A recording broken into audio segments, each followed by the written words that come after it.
Welcome to How to Split a Toaster, a divorce podcast about saving your relationships from True Story FM. Today, let's arm your toaster for battle.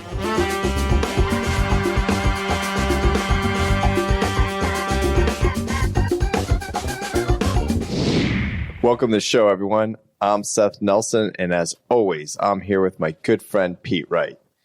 When you hear the term, quote, custody battle, close quote, you have a certain image in your mind. Courtroom fights, crying kids, the worst stereotypes we learn from the movies and television. But what happens when you find yourself in a fight for the custody of your own kids? For real. This week on the show, we welcome Reneé Rodriguez, custody coach and founder of Best Foot Forward, a company with this singular mission, helping parents navigate family court and contentious custody situations. Reneé, welcome to the Toaster. Thank you. I'm glad to be here. We are really glad to have you here to share with us sort of your perspective on how you navigate these rough waters of custody, specifically around these custody battles. We talk a lot about the court experience. We talk a lot about, going to court and what it means to have contentious litigation, but specifically around custody. Why don't you start us off with a little bit of perspective setting? What does a custody battle look like by the time it gets to you? Can you describe it?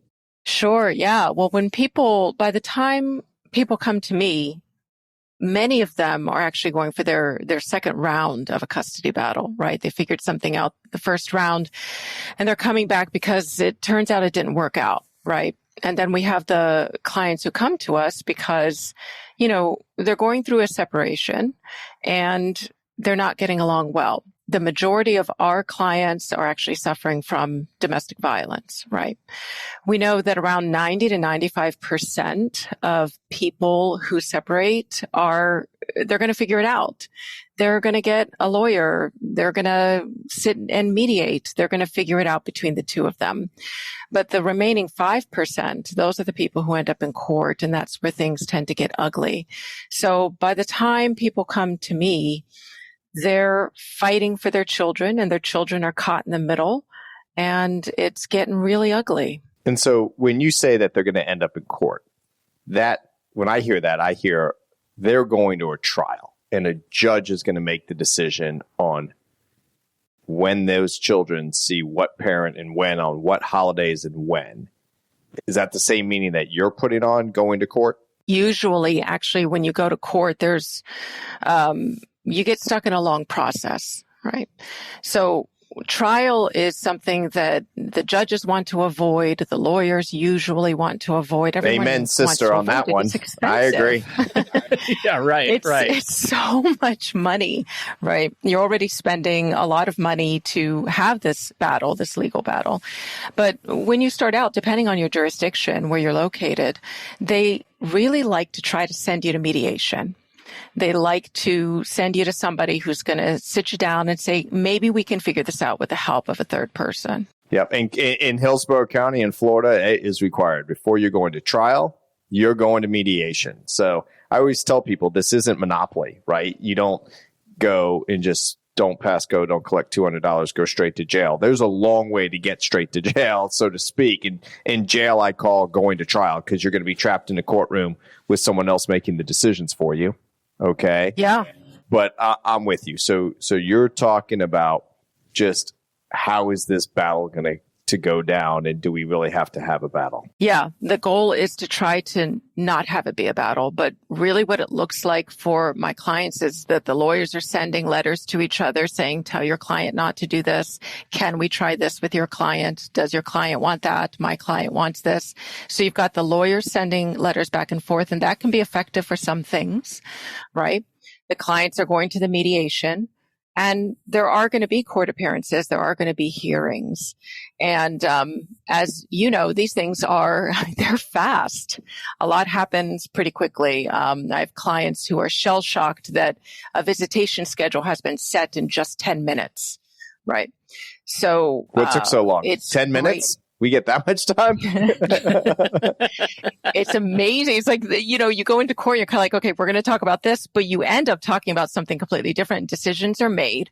And so you get these temporary parenting schedules, right? But temporary very often is what ends up becoming permanent, we find. You guys have both just said something that I think is important that we latch on to a little bit before we move on, which is that you are surprised at the things that are important to the court versus what is important to you as a parent going into this process. Can you define just sort of what's the bucket look like of things that are important to the court to move you in and out of the process versus the things that as a parent listening to this, you might be really concerned that the court is like, what are the misconceptions of what's important to which party?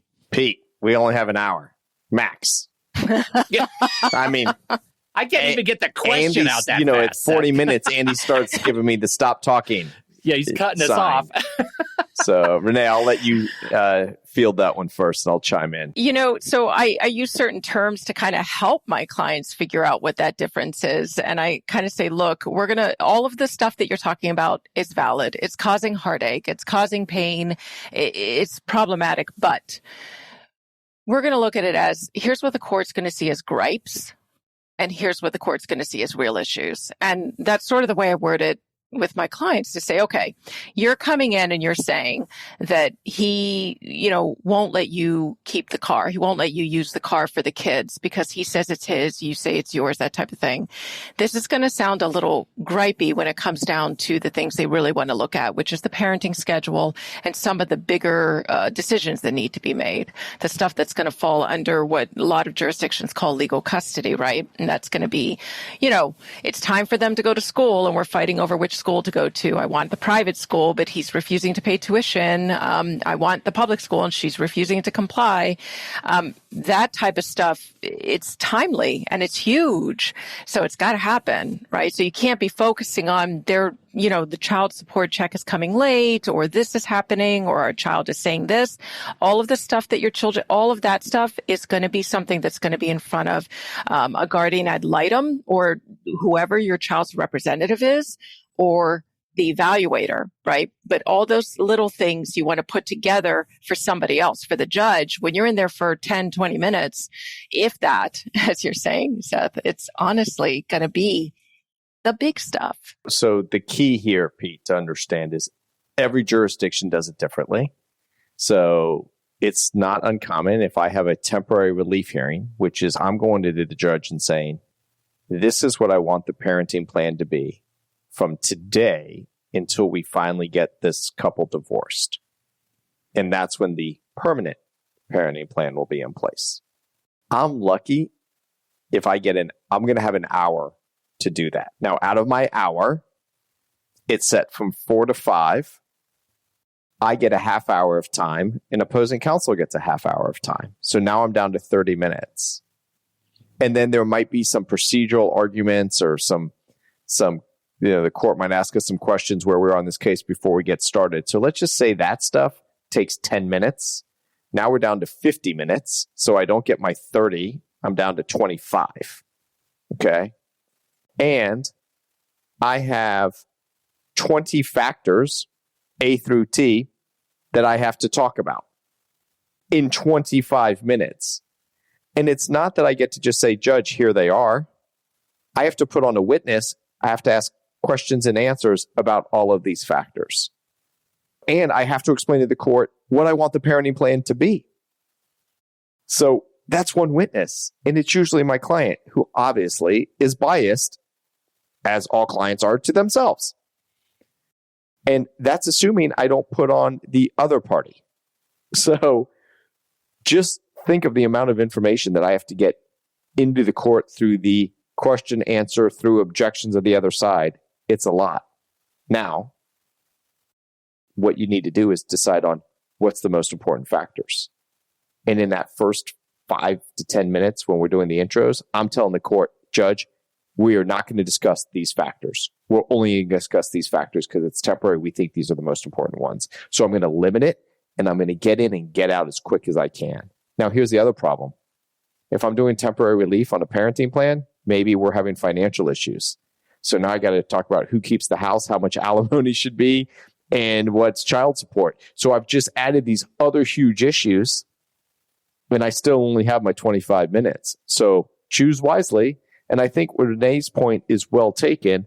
And I love the gripe versus real issues that you say, Renee. I say it a little different. I say there's the real world, then there's the legal world. And they don't match and they don't overlap. So I got to talk about stuff that's not real world, but legal world that's going to have an impact on the judge to make the decision we're going to make. And it's going to go fast.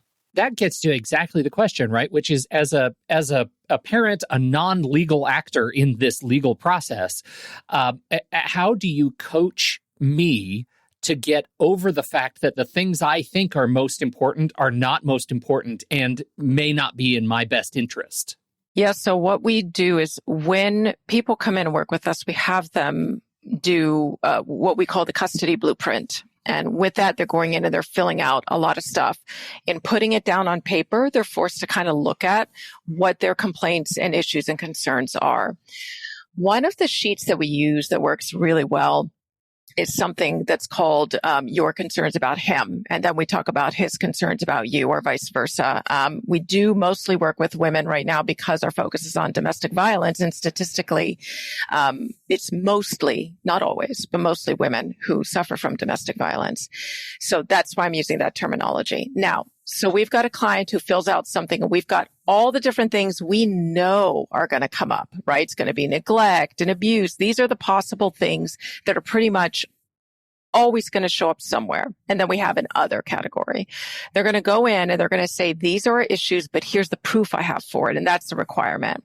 Once we have all of that, we look at it and we say, okay, knowing what we know about the court, and we've got a lawyer on our team, so knowing everything that we're looking at here, these 6 things are the things that are most compelling for what you've got, right? Now, your job is to partner very strongly with your lawyer to, between the two of you, choose. But I wouldn't waste your time bringing the rest of these things that you think are so important here unless you can show me something that's going to be more compelling that we know that the court's going to find relevant. I could just imagine myself like screaming, but this is what's right. This is what I think is right. Yeah. Or even better, this is what's fair. Oh, yeah. Better. And I say, fair is where you get cotton candy. Like, we're not doing that here. Okay. I think you just got Reneé to groan. I hate that it's not fair stuff. I'll tell you what it is. I'll be honest with you. What I hear a lot is, what's fair to mom and dad? And my question is, what's fair to the kids? Yeah. That's what we're looking at here. What's fair to the kids? And to pick up, Pete, and I love it when we have people like Reneé on the show, because we basically, I get to hear how other people do this, whether they're in the law or helping people going through the process. And so much of what I think quality work is going on out there is when I hear other people doing it, and then sometimes my ear picks up and I say something a little different. And I like that contrast. So I do what Reneé does when it comes to what she calls the blueprint. We give our clients the statute that says all the different things, the outline, the blueprint of what the court's going to look at. And I tell them, I want bullet points. I don't want paragraphs, because that makes people be condensed and not be stream of conscious. It's by design. And I say, on every factor, I want to know whether it's applicable or not, because sometimes it's just not applicable. Like, do you have a child's preference, let's say, and the kid's 4 years old? That's not going to be relevant, okay? But let's say on each of the parenting ones, the one that focuses on the parent's behavior and how it relates to the children, tell me the things that you do well. Tell me the things that you don't do well. Tell me the things that your spouse does well and what your spouse doesn't do well. Some of it might be, oh, we're about the same. Some of it and which ones are like more important. So I have them kind of like just do a check mark or a star. I don't have them rank them, right? But that forces them to evaluate their own behavior and the others. And then at the end, I say, what are the worst things you think your spouse will say about your parenting? Because they've heard it all before in the fights. It's not like it's new information, right? We've had some where there's like character assassination that comes up later when people are just crazy. So we do that, which is very similar to what Reneé's doing.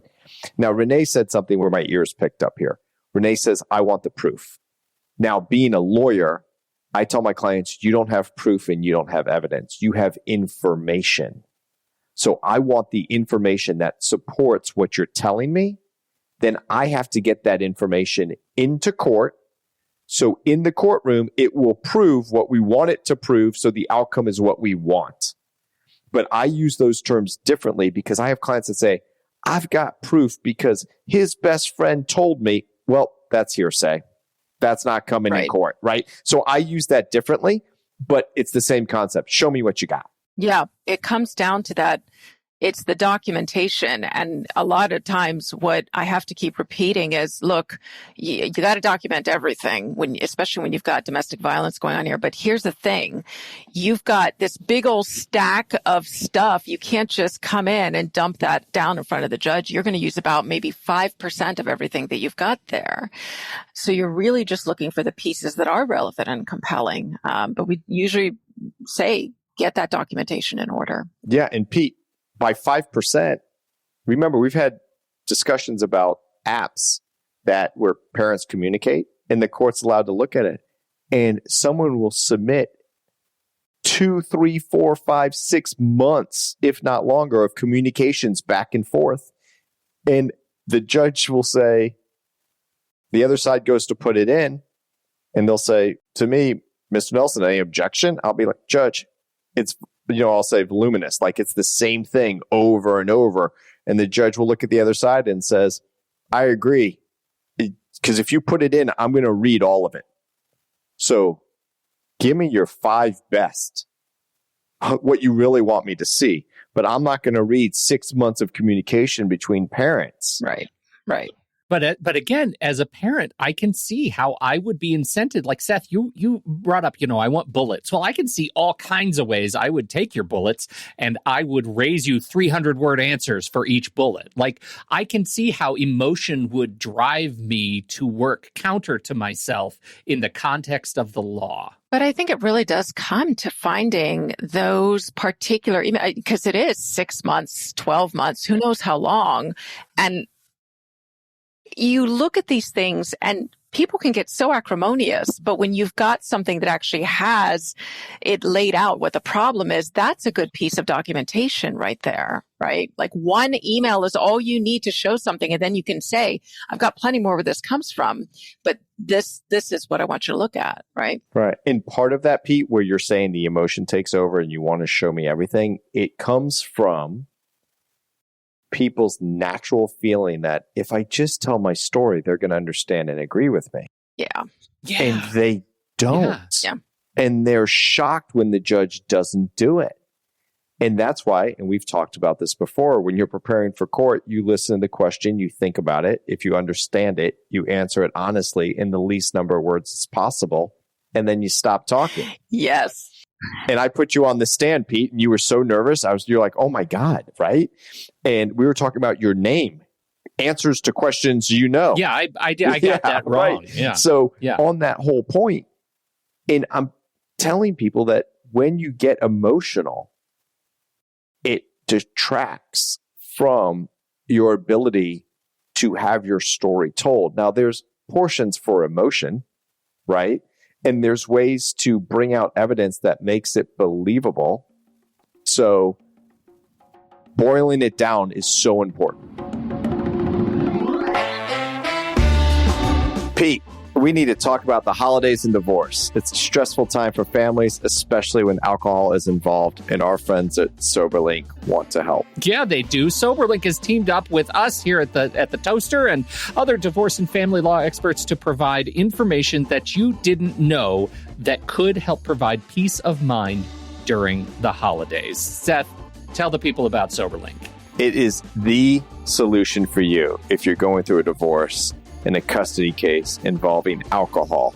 Why is it the solution? It is because if you're falsely accused of alcohol use, or if you're the concerned parent about your kid's safety when they're with the other parent, Soberlink is here to help.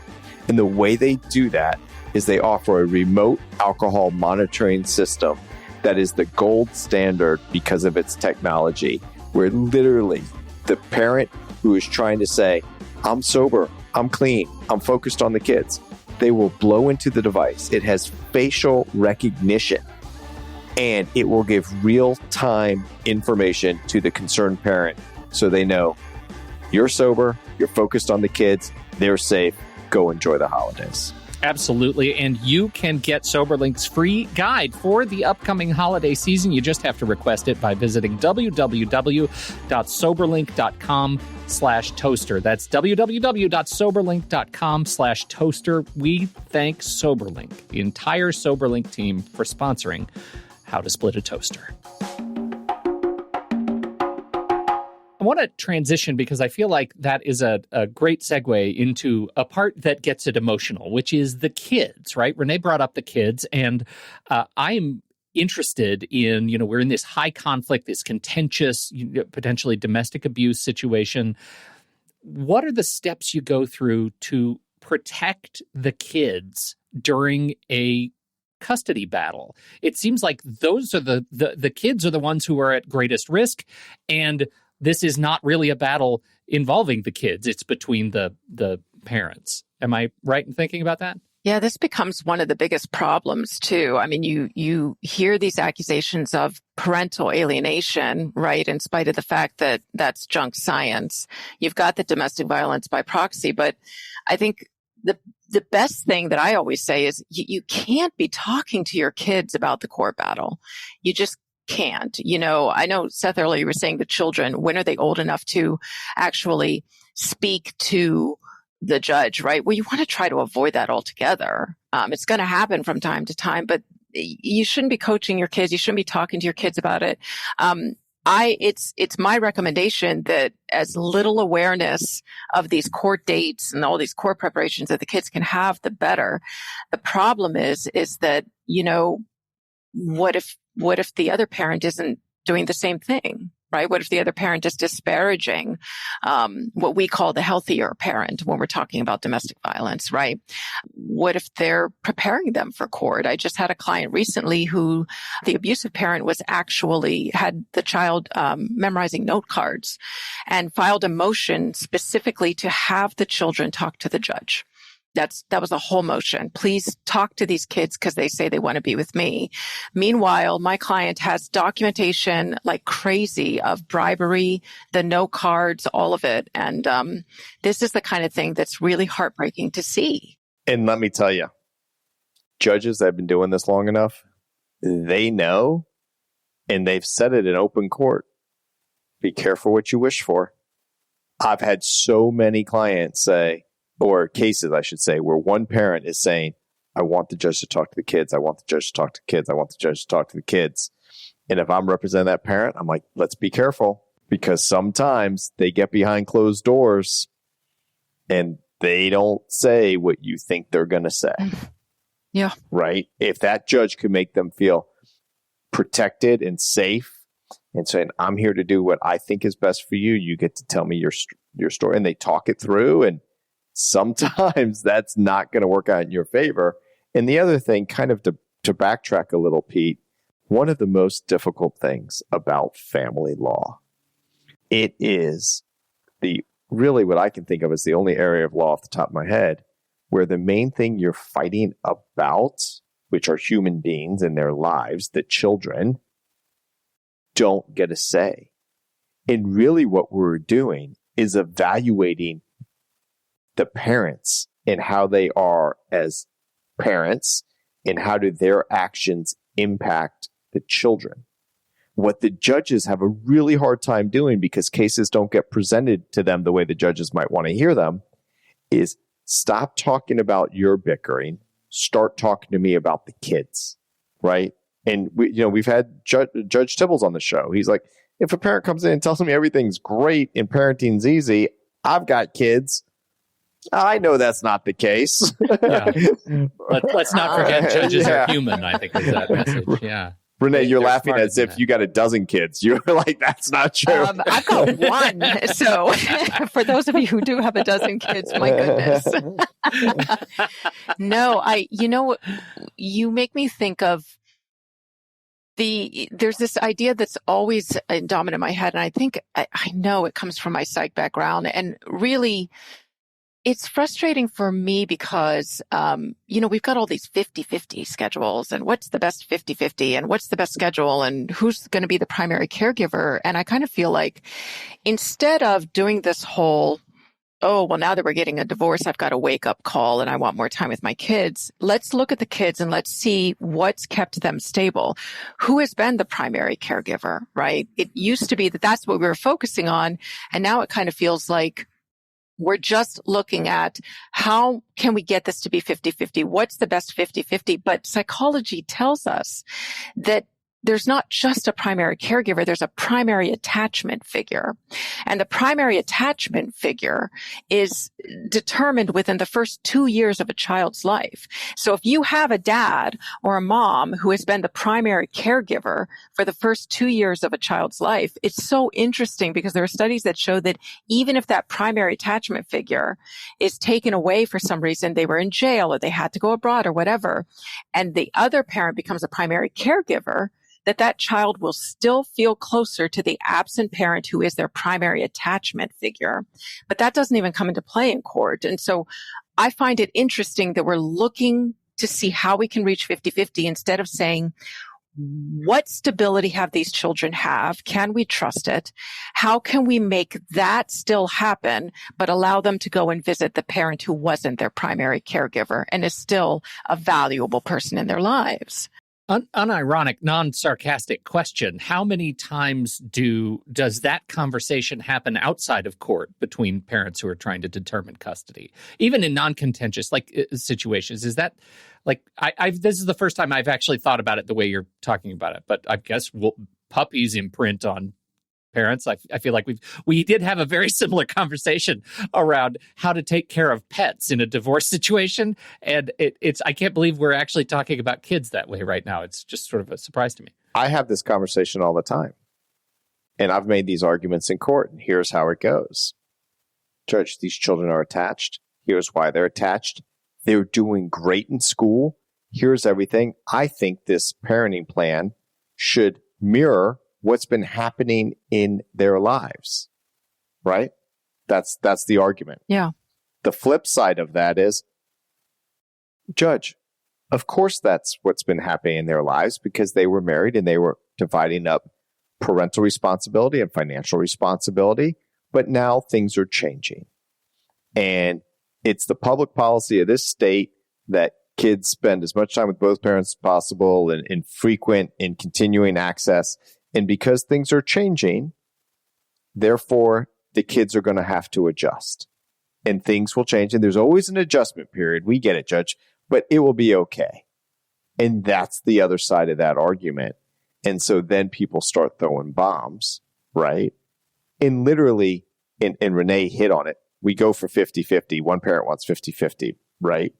And what happens is, and I've made this argument in court, Judge, they're going for quantity, not quality, right?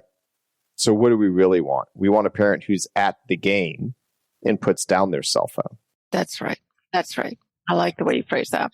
So Pete always says this, I got to pivot because I want to pivot. Pete, I'm taking your line because you deal a lot with domestic violence. And we've talked about, hey, we're dealing with stuff, but we're putting domestic violence aside. Let's just talk about that straight head on. Yeah. If you're a victim of domestic violence, how are we dealing with those types of cases? And what are some of that person's own, I'm going to put it in quotes, traps or barriers where they can't get through it or they find themselves in this cycle? And what can we do to help them get out of that violence, of that cycle of violence? The first thing is the most important thing, which is to get them out of that cycle of violence.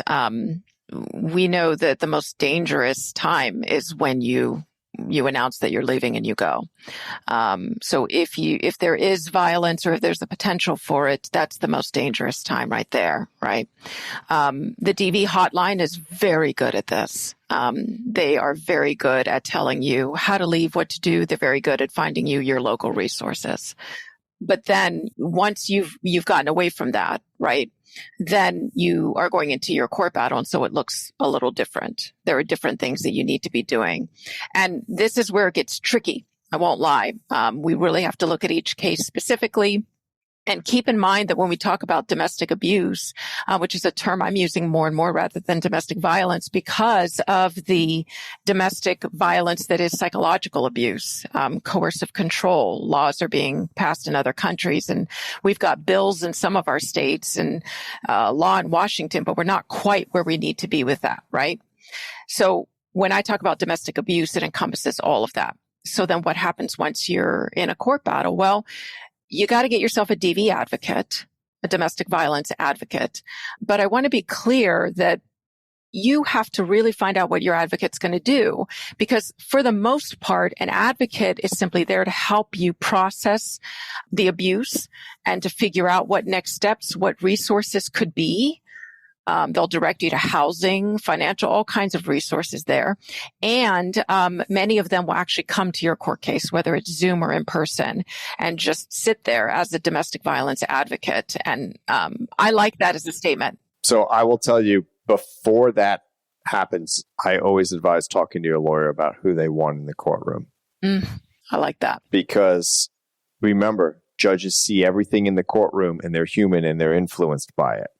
So if I'm having someone that's supporting my client, I'm going to want to talk to them. I want to make sure to talk to them about what they're going to wear, how they're going to behave in the courtroom, what they're going to do and not do, which basically you're not going to do anything but sit there. But most of our human communication is nonverbal. So that could be a problem as well. And that could have potentially a negative impact.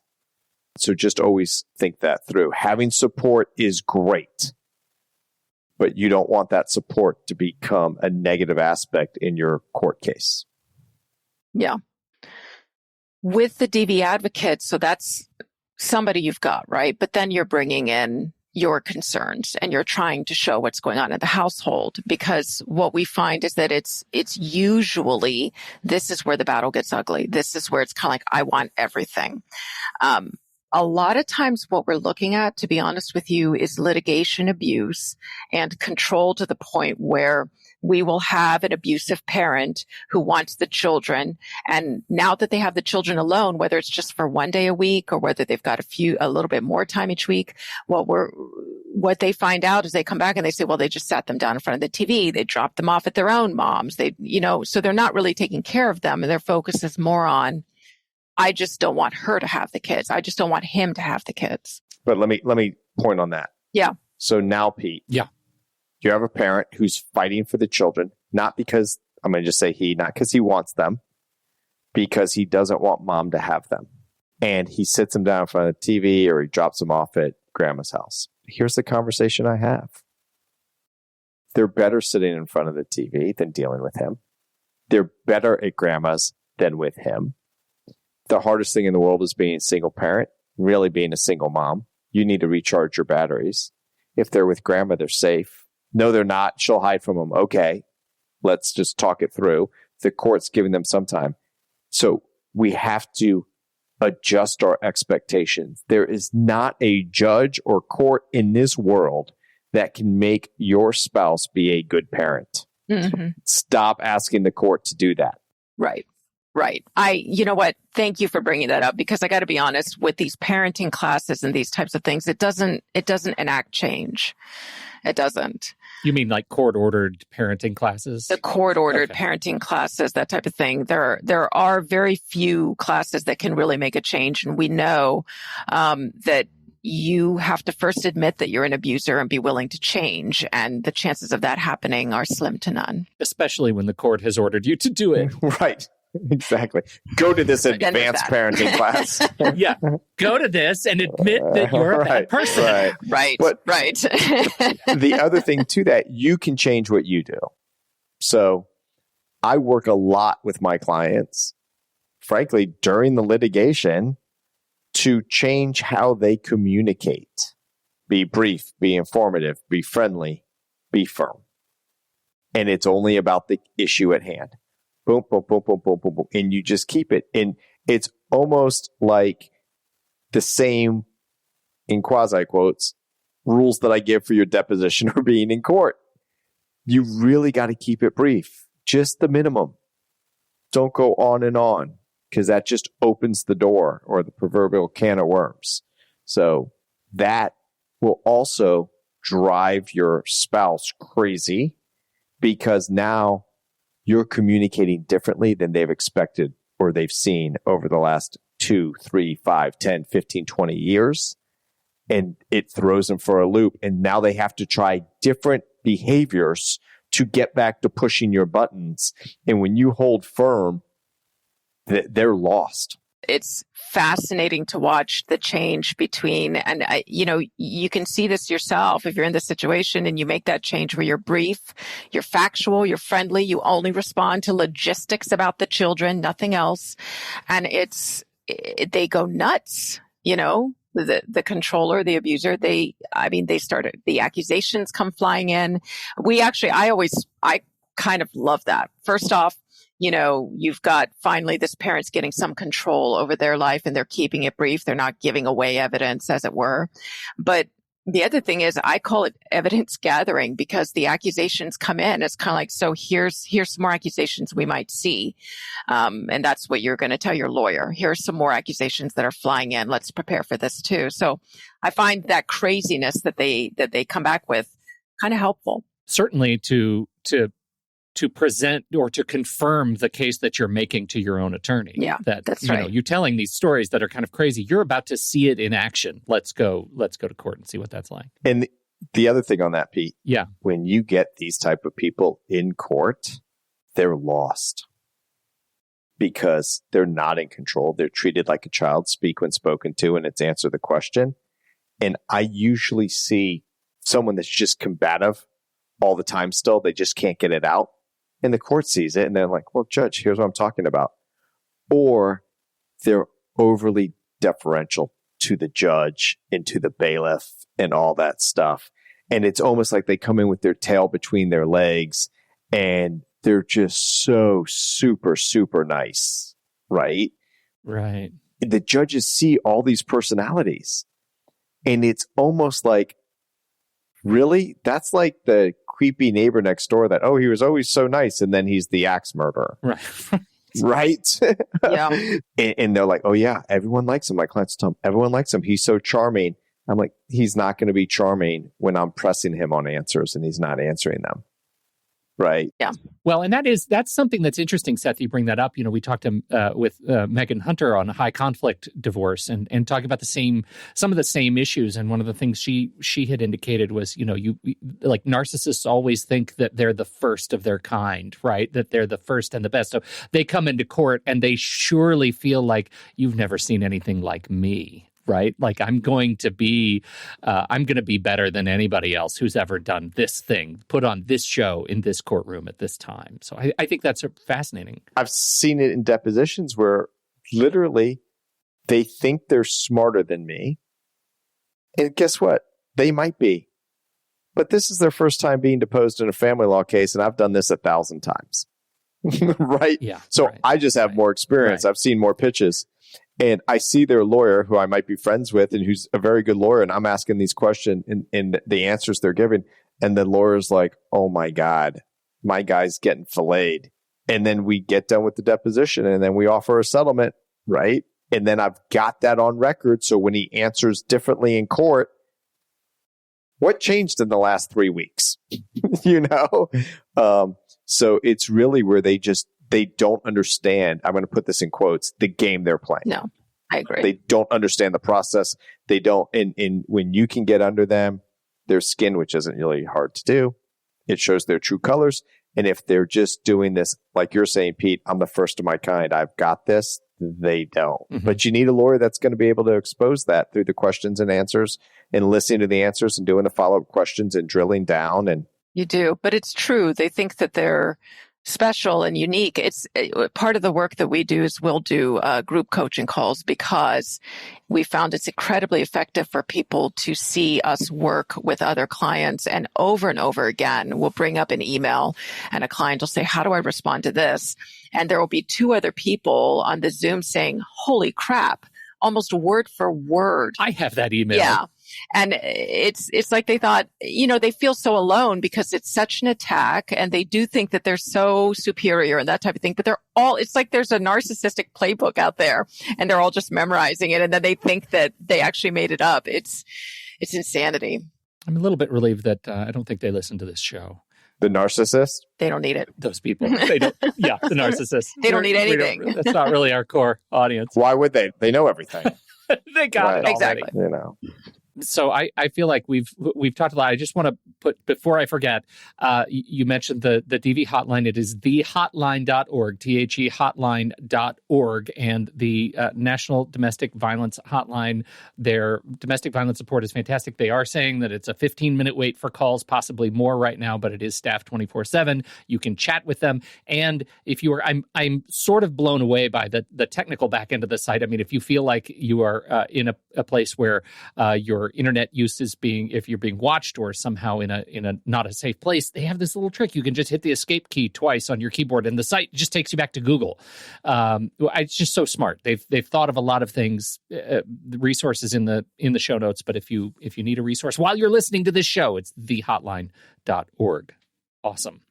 Let's pivot a little bit. Reneé, you're not an attorney. No. Background is in psychology. How did you end up going into custody coaching yourself? So my background is, I'm a true Gemini. I've done a lot, and I've done it all quite deeply. And so I do have a psych background, but my career's really been in strategy on the corporate side and teaching outside of that for several years of each concurrently.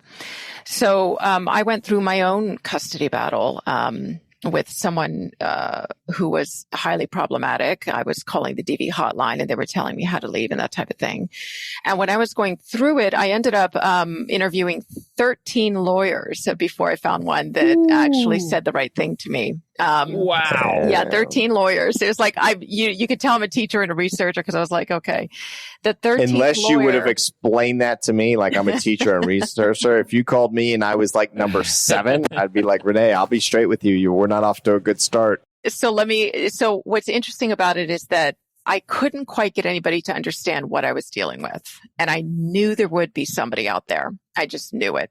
And it was this one who kind of looked at it and he said, you have to get control back here somehow. You have to get control of your own life. It's not like you have to be controlling, but I mean, and I was kind of like, oh my God, you kind of understand what's happening here. So he understood the psychological abuse. That was it. That was the key. Yeah.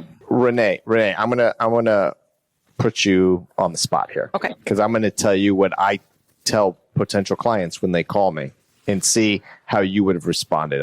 Pete, we haven't planted this, so she could say, Seth, you're an idiot, or Seth, you're brilliant. I know which one you're voting for. Well, I think you know which one I'm rooting for. Yeah, exactly. All right. Okay. So when someone comes to me on the phone or on a Zoom or we're sitting down and they start telling me this story, after I hear what I consider to be enough, in quotes, and what I mean by enough to me, I get it. I know what you're dealing with because I've been doing this a long time. I've had these conversations. I dealt with these guys before. I will immediately say, I got it. Please stop talking to me about him. I want to know about you. What are your goals? What are your objectives? So I can figure out whether we're a good fit, and I can tell you whether I can achieve those goals if they're realistic in the court system and what we're about to do versus the real world, perceived world, legal world that we mentioned briefly before. So, and then they'll hear me, and then they'll start talking about, well, he does this. I'll be like, stop, please. I don't represent him. I get the type of person you're talking about. I represent you if you want me to. I'm asking about you. Let's talk about how you can, and then I'll say stuff like how we can focus on you, how we can get a better life for you. How do you want to feel the same way you feel today, a year from now or 2 years from now? If the answer is no, we need to take a step today or step and start changing it. How do you think you would have responded to a firm, brief, informative, friendly conversation? But I'm pretty hard on them on that. What do you think of that approach? That is largely the language my number 13 used. And that's why I ended up with him. Oh, Pete, you lose again. Look at you. my number 2. I haven't rung this bell in forever. No. So the first person was, I was all like, okay, I don't know. And then I knew I needed to speak to more than one person. I can't just pick the first lawyer. The second lawyer said that I should just abscond with my child, and that didn't feel good to me. That's bad. What? So, yeah. What? Wait a minute. Abscond with your child. Yes. Should just go. Should just take the child and go. And so I'm sure that wasn't on the bar exam. I'm sure. I kind of felt that, right? It is on the bar exam. It's a wrong answer. Okay. It's just not the answer I would expect. Yeah. It's like the Homer Simpson Giphy where I'm just like backing back into the bush to go look for another lawyer. So, no, but I found the lawyer. He was good. And it was just the two of us. And I kind of felt like, I've got this strategy background. I'm so super organized. And he was all like, oh my God, you're such an ideal client. You're giving me this. You're narrowing this down. You're doing this. You're doing all of that. I felt like we needed something else that wasn't a reflection on him or me. It just felt like something was missing. And I had discovered that I was being psychologically abused and was also in recovery at the same time. So when I was doing that this was like 10 years ago. And so when I was doing that, there wasn't a lot on the internet about narcissism or NPD, narcissistic personality disorder or abuse, but there were a few places. One of them suggested, a woman who was a divorce coach. I was like, a divorce coach? What's that? So I talked to her, and she specialized in NPD. And it was Tina Swithin. She's the head of One Mom's Battle. And she was my divorce coach. And she changed the trajectory of my case, just having her there. But there was a point where she said, look, now that you're having a custody evaluation, this is not my wheelhouse. I have 2 coaches who are specialized in this and can prepare you for it to really just not, falter and just really do what needs to be done. So let's back up. Mm-hmm. Pete, as we've discussed before, there's a mediator, there's a judge, there's a court reporter, there's all these people around a divorce. One of them is a guardian ad litem, where they're going to go and talk to the kids and talk to the parents and any teachers or friends or little league coaches or all these other people, babysitters, whatever, and to try to get a full picture of this kid's life, how the parents interact, and they come up with what they think is a parenting plan. They give it to the judge. The judge doesn't have to take it, but you go with that. Season 2, episode 3. There you go. Courtney Bowes, you got guardian it. ad litem. Then we have a full custody evaluator, which is a mental health professional that will do psychological testing and meet with you and do everything your guardian just did, but they really dive into the psychology through the testing. So part of what I do as a lawyer and what Renee's talking about now is preparing the client on how to speak to these people that are evaluating you and trying to figure out what's best for your kids, because that's part of the evaluation. And that can change the outcome of your case by how you present yourself and how you talk about the other parent and how you respond when your parenting is going to be analyzed and under a microscope, or you feel you're being attacked. Okay? It's vitally important. And so many lawyers I know is like, oh, let's get an evaluator. And then they just send off their client. Yeah. And they're just going into the lion's den without any preparation.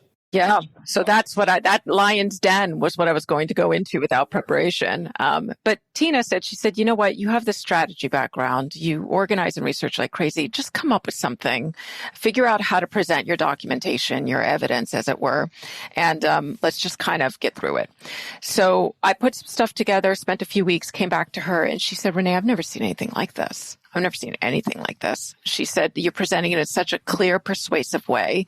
You're showing only so much evidence, but it tells the whole picture, and you've got it organized. And I said, well, I just leaned on my strategy background. There is a psychological persuasion to the way you present things, and that's what I used here.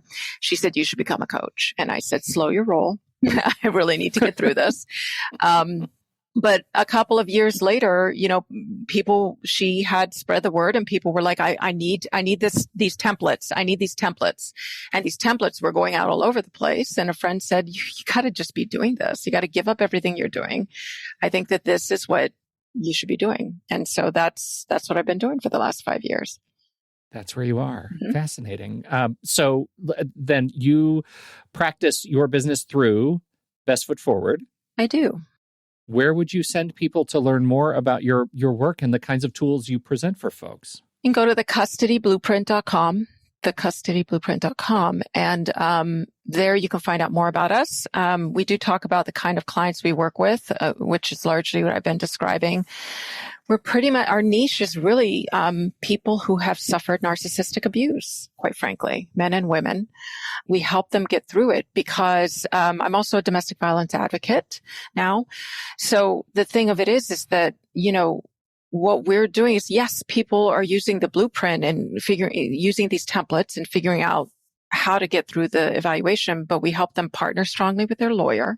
We help them figure out what kind of strategy ideas to bring to their lawyer from my strategy background. We help their mindset. They are recovering from abuse. Many of these people are still living with an abusive spouse who has escalated.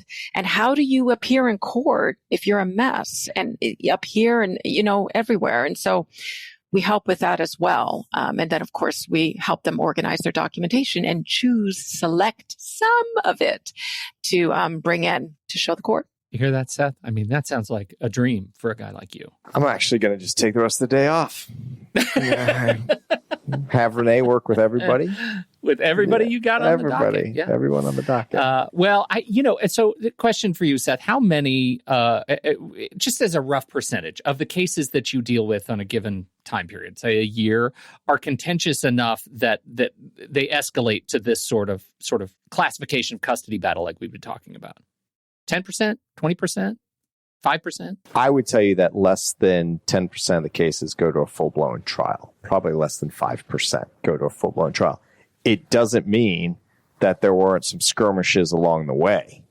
It doesn't mean that we don't do everything Reneé is saying. You don't have to get to the trial to have a big, drawn-out custody battle, because ultimately the case might get resolved at a mediation or a settlement, or you go through and have this evaluation done, and the evaluator comes back favorable to you, not favorable to the other side. Well, now what are they going to go to court with? So sometimes what I tell my client, offer just a little more than what the evaluator's giving them. Mm-hmm. Mm-hmm. And let's save $100,000, right? So put your kids through college, not mine. Yeah, right. Well, I just think, I hear all this, and I think it's interesting as looking at it from the outside, that just how valuable, that this doesn't happen in all cases. We're talking about a percent of divorce cases that involve kids that drive toward these contentious, narcissistic, custody battles. But man, what a relief that you are doing the work you do, Reneé, to help smooth this out for people who need it. So I so appreciate you being here and teaching us about what you do and how you do it and how you integrate with the universe of the law. I'm grateful to be doing it, and I'm grateful to help all the clients and augment what the lawyers are doing. So yeah, thanks. Thank you so much. On behalf of Reneé Rodriguez and Seth Nelson, he's always here. We thank you, everybody, for downloading and listening to the show. Don't forget, you can get you can ask us questions. Just head over to howtosplitatoaster.com/ask-a-question, and you can post your questions for us about this or any other topic you would like to ask your divorce lawyer. We will answer it. We'll have Seth answer it, and we'll help you figure out some problems. That's what we want to do on this show. So thank you so much. On behalf of Reneé Rodriguez and Seth Nelson, America's favorite divorce attorney, I'm Pete Wright. And we'll catch you next week right here on How to Split a Toaster, a divorce podcast about saving your relationships. Seth Nelson is an attorney with NLG Divorce and Family Law with offices in Tampa, Florida. While we may be discussing family law topics, How to Split a Toaster is not intended to, nor is it providing legal advice. Every situation is different. If you have specific questions regarding your situation, please seek your own legal counsel with an attorney licensed to practice law in your jurisdiction. Pete Wright is not an attorney or employee of NLG Divorce and Family Law. Seth Nelson is licensed to practice law in Florida.